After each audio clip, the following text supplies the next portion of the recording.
안녕하세요. 한 주간 잘 지내셨습니까? 네. 저도 덕분에 잘 지냈습니다. 오늘 우리 천정성찬 아이들 18명의 아이들인데 이 앞에서 아주 예쁘게 제일 이쁜 것 같아요. 오늘 성당에서 오늘 아이들 중에 제일 예쁩니다. 그 아이들 오늘 천정성찬 아이들 찰보를 다 했죠. 지난주에 기도문이 한 18개 정도 되는데 그 18개 기도문을 제가 시험을 다 쳤어요. 다 쳤는데 제가 치는 시험은 굉장히 어렵게 칩니다. 저는 보통은 뭐 주님의 기도 한번 외워라, 하늘에 계신 혹은 사도신경 외워라, 그러면 전능하신 천주성부 이렇게 외우는데 저는 그렇게 시험을 안 치고 아이들에게 그 많은 기도문 가운데 내가 단어 하나를 얘기하면 그 다음 그 뒤를 이어서 하면 돼요. 그러니까 기도문을 정말 잘 외워야지 그게 됩니다. 예를 들면 하늘에 계신 이렇게 그리로부터 산이와 지구니를 진리의 근원이시며 다 나오죠? 환희의 신비 일단 마리아께서 예수님을 잉태하시는 묵상합니다.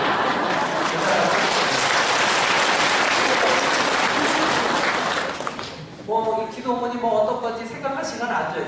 예를 들면 그리로부터 그러면 이게 어디서 나온 기도문인가? 어디서 나오는 말인가? 생각하고 그러면 이게 사도신경이구나. 그러면 전능하신 천주성을 이렇게 해서 그리로부터 사니와 이렇게 해야 되는데 저는 그렇게 하지 않아요. 제가 그리로부터는 바로 사니와 주를 정말 잘 외워야지. 정말 기도문을 열심히 외우면 그렇게 나옵니다. 마치 자판기처럼 누르면 바로 나와요. 코코아 누르면 코코아 나오고 블랙커피 누르면 나와요. 정말 대단해요. 그 시험을 다 치고 나요. 이때만 가능한 4학년, 5학년, 6학년 그때부터는 가능하지가 않아요. 여기 여러분들도 다 천정성찬을 다 했습니다. 여러분들도 기도문을 다 외웠어요. 여러분들 사도신경 중에 제가 쿵 누르면 나올 줄 압니까? 안 나와요. 예를 들면 통치 안에서 나오시네요. 이때만 외우는 기도문들이 있어요. 이때만 외우는 기도. 예를 들면 삼독성 같은 거죠. 신독성, 망독성, 애독성. 이거 외우는 어른들 잘 안 계십니다. 선보서 목소리도 여러 가지 신비, 특히 빛의 신비, 교황님이 만드신 빛의 신비 외우는 사람은 별로 없어요. 이 아이들은 그걸 다 외웁니다. 예수님을 만나기 위해. 그 한 가지 목소리, 예수님 만나기 위해. 예수님을 내 몸에 모시기 위해서. 그 대단한 노력을 지난 한 달 동안 기울였습니다. 이 아이들, 이 천정성찬 하는 이 아이들의 이 정성이 아이들을 평생 사는 동안 내내 잘 지켜줬으면 좋겠습니다. 아이들이 이 앞에 자기의 천정성찬 기념초를 다 봉헌했습니다. 이것이 신앙의 불빛입니다. 이 신앙의 불빛이 꺼지지 않도록 할 일은 여러분들이 지켜줘야 됩니다. 때로는 바람이 불어서 이 신앙의 촛불이 흔들릴 때도 있습니다. 때로는 냉담하고 싶을 때도 있고, 때로는 세상 일이 너무 힘들어서 이제 이 신앙의 촛불을 그만 끄고 싶다라는 생각이 들 때도 있을 것입니다. 그때 여러분들이 아버지가 돼서 어머니가 돼서 여러분들이 어떤 때는 하느님이 되시고 여러분들이 어떤 때는 성모님이 되셔서 이 아이들이 가진 이 신앙의 촛불을 여러분들이 지켜주셔야 합니다. 오늘 아이들 벌써 하품하는구나. 오늘 좀 길어질 것 같아서 좀 줄여서 합시다.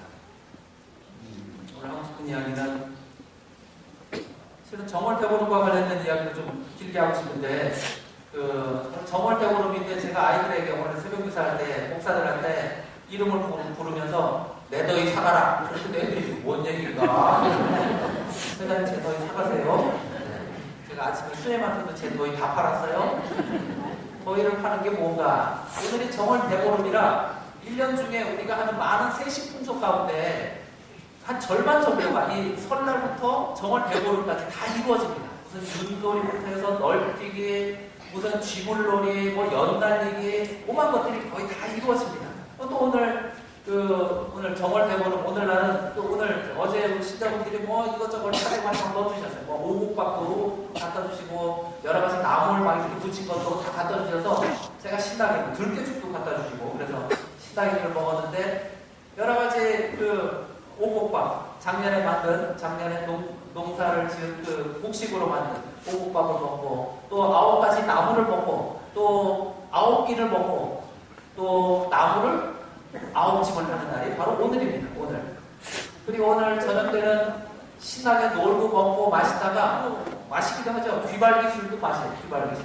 그 다음에 그 부스럼 나지 말라고 부럼도 깨먹습니다. 호두나 뭐 잣이나 이런 것도 딱한 번도 깨먹습니다. 그것이 오늘입니다. 그리고 오늘 저녁에는 같이 모여서 달이 뜨는 것을 봅니다. 달맞이를 하죠. 달칩을 태웁니다. 그리고 서로 화해합니다. 그 명절 기간, 설부터 해서 오늘 정월 대보름까지 많은 일들은 첫 번째는 조상을 위하는 일을 제일 먼저 합니다.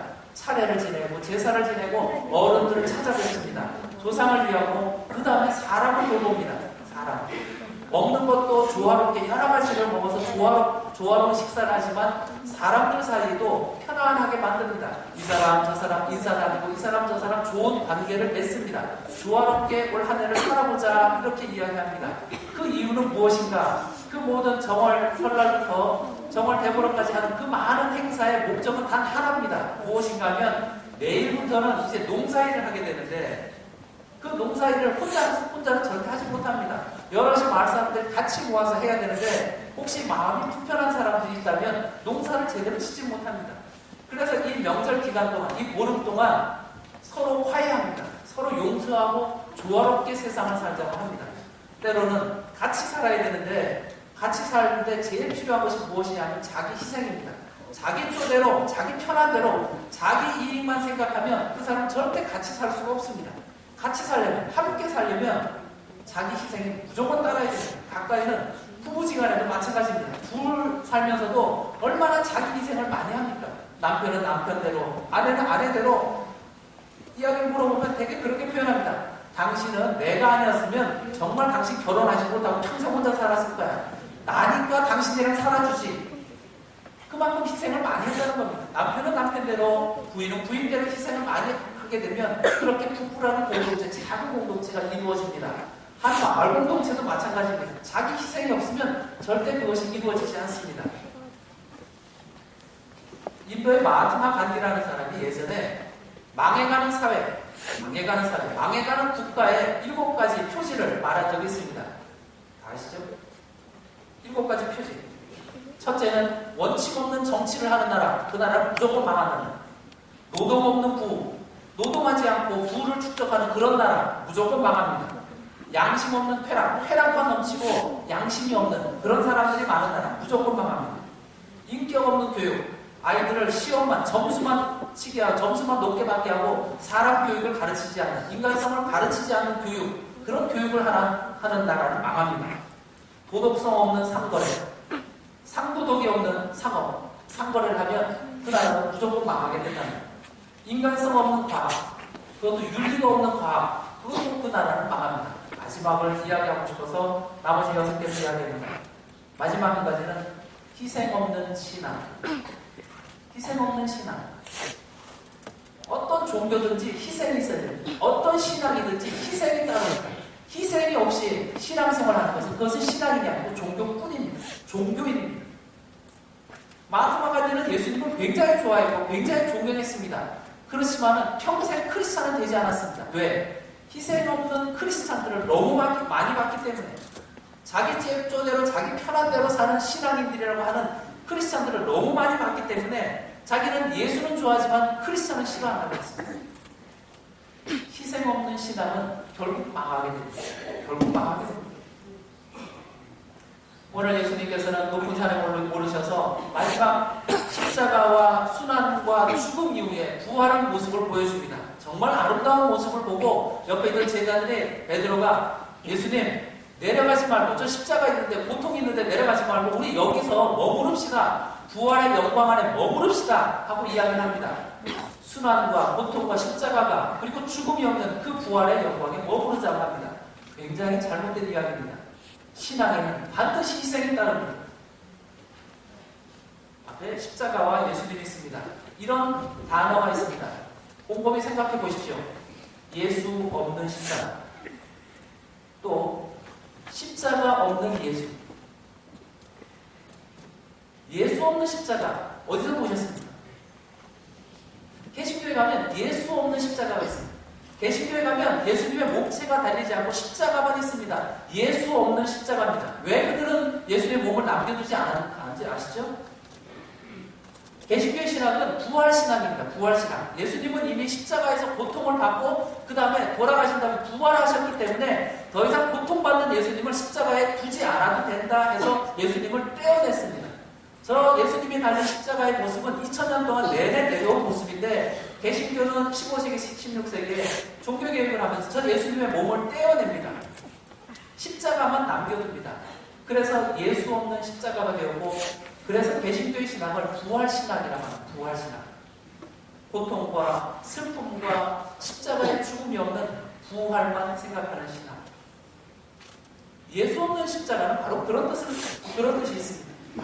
부활을 바라는, 영광만을 바라는 그런 신학. 십자가 없는 예수는 어떻습니까? 십자가 없는 예수. 가끔 보시죠? 어떤 성당에 가면 십자가 없는 예수를 봅니다. 십자가를 없애버리고 예수님, 부활하는 예수님 봅니다. 이렇게 손들고 부활하는 예수님 몸만 둔 데가 있습니다. 십자가 없는 예수님도 그렇고 예수님 없는 십자가도 마찬가지입니다. 고통이 없이, 희생이 없이, 죽음이 없이, 아픔이 없이 부활은 만날 수가 없습니다. 아시시의 그 훌륭한 빈자 성인 프란치스코 성인이 있습니다. 그 프란치스코 성인이 수도 생활을 시작을 했습니다. 그리고 전도 활동을 매일 다니는데 프란치스코 성인이 제일 싫어했던 사람들이 있습니다. 누구냐면 나병 환자였습니다. 그 프란치스코 성인이 전도를 나가는데 나병 환자들이 모여있는 마을이 있었습니다. 프란치스코 성인은 나병 환자를 너무 무서워하고 내팽하고 역하고 해서 굉장히 싫어했습니다. 그래서 전도를 가는데 그 마을을 둘러서 갑니다. 그 마을을 피해서 3km를 이렇게 둘러서 전도를 다닙니다. 그런데 어느 날 외길에서 저쪽에서는 문둥병 환자, 나병 환자를 만나게 됩니다. 프란치스코 성인이 또 고개를 숙이고 코를 쥐어막습니다. 무섭습니다. 그런데 그 나병 환자 지나갈 때쯤 돼서 무슨 생각이 들었는지 그 나병 환자를 안습니다. 그 나병 환자를 안. 그리고 나병 환자를 안았다가 그리고 나병 환자를 보내고 프란치스코 성인이 두 발짝 한 다음에 뒤를 돌아보았더니 그 자리에 나병 환자가 없었다는 거예요. 그는 예수 그리스도였습니다. 프란치스코 성인에게 있어서 나병 환자는 십자가였습니다. 십자가. 함께 하고 싶지 않은, 정말 싫어하는, 정말 미워하는, 피하고 싶은 십자가였습니다. 그런데 성인이 나병 환자는 그 십자가를 안았습니다. 안았더니 예수 그리스도를 만나게 된 것입니다. 그는 그 후에 많은 나병 환자들을 안아주었습니다. 그리고 실제로 프란치스코 성인이 안아주었던 그 많은 나병 환자들이 치유를 받게 되었습니다. 마치 예수님을 만났던 많은 나병 환자들이 치유를 받은 거죠. 살아가면서 우리는 프란치스코 성인처럼 우리 가운데, 가까이 사는 사람들 가운데 십자가라고 생각하는 사람들이 굉장히 많습니다. 그 사람만 만나면 피하고 싶습니다. 고개를 돌리고 눈 마주치고 싶지 않고 코 쥐어박고 그 사람 불편하더라도 그 사람을 피해서 가고 싶습니다. 그 사람이 있는 단체나 그 사람이 가는 곳에 별로 함께 하고 싶지 않습니다. 그런데 그만 십자가입니다. 그 십자가를 통하지 않으면 예수 그리스도를 만날 수 없습니다. 왜냐하면 예수 그리스도는 십자가와 한 몸이기 때문입니다. 예수 없는 십자가랑 십자가 없는 예수를 우리는 만날 수가 없습니다. 그 둘은 하나입니다. 오늘 이곳에 사도 바울은 필리핀들에게 이렇게 눈물로 호소합니다. 내가 이미 여러분에게 자주 말하였고 지금도 눈물을 흘리며 말하는데 많은 사람이 그리스도의 십자가의 원수로 살아가고 있습니다. 십자가를 싫어합니다. 십자가를 미워합니다. 십자가를 굴러갑니다. 눈을 막고 코를 막고 십자가를 싫어합니다. 자기 희생을 싫어합니다. 바울 사도의 말씀이 계속됩니다. 그들의 끝은 멸망입니다. 그들은 자기네 배를 하느님으로 알고 있습니다. 자기 뱃속 편한 것을 하느님으로 알고 있습니다. 내 심장 편하게 좋지, 내 뱃속 편하게 좋지, 아이고 나만 편하면 되지, 아이고 그 사람들 보기 싫어. 그들은 자기네 배를 하느님으로 자기네 수치를 영광으로 삼으며 이 세상 것만 생각합니다. 그들의 끝은 멸망입니다. 십자가는 우리 모든 그리스도인들의 기본입니다. 예수님을 주님으로 고백하는 우리에게 십자가는 뗄 수가 없습니다. 예수 없는 십자가도 십자가 없는 예수도 결코 우리의 주님이 아닙니다. 우리의 주님은 십자가에 매달려 계신 주님입니다. 새롭게 시작하는 한 주간입니다. 내 주변에 프란치스코 성인이 느꼈던 그 나병 환자처럼 십자가라고 생각하는 사람들이 내 주변에 어떤 사람이 있는지 한번 살펴보시기 바랍니다. 그리고 그를 안으시길 바랍니다. 그 십자가를 피해서는 결코 우리는 부활에 이룰 수 없습니다. 묵상하시겠습니다.